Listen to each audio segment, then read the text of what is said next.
Magpapag-alang araw po sa ating lahat. Ako nga po pala si Angela Jen Agner at welcome po sa aking 365 Daily Devotion ni Pastor Russell Campo.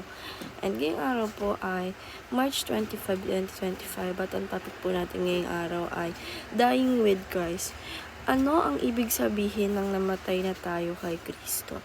And ang scripture po natin ngayong araw ay Romans chapter 6 verse 6 to 8. Sabi po dito, "For we know that our old self was crucified with him so that the body ruled by sin might be done away with, that we should no longer be slave to sin, because anyone who has died has been set free from sin.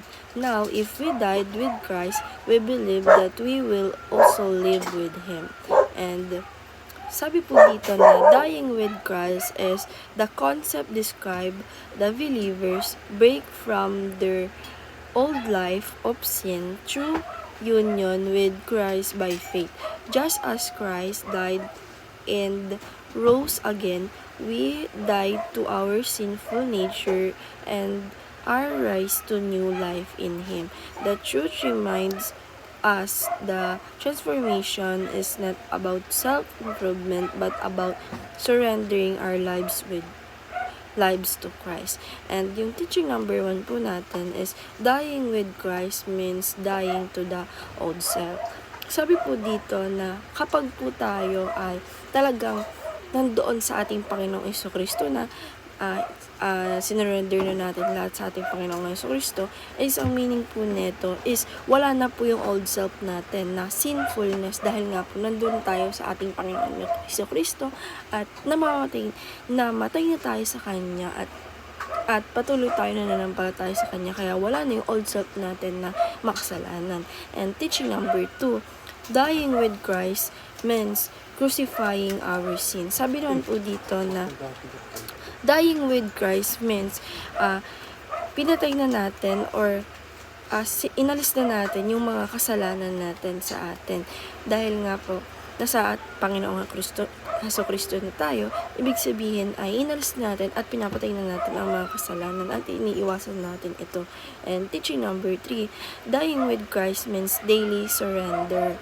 Sabi naman po dito na yung dying with Christ means lagi natin sinesurrender yung lahat ng bagay na nangyayari sa buhay natin ng mga kasalanan sa ating Panginoong Jesucristo. And application number 1, surrender your life to Jesus. Sabi naman po dito na i-apply po natin sa sarili natin na i-surrender natin yung buhay natin sa ating Panginoong Diyos. Dahil alam po natin na pag sinurrender natin ang lahat sa ating Panginoong Diyos, siya po ang magbibigay sa atin ng mga plans, ng mga solution sa mga problema na dumadating sa ating buhay. And application number 2, crucify the desire of the flesh.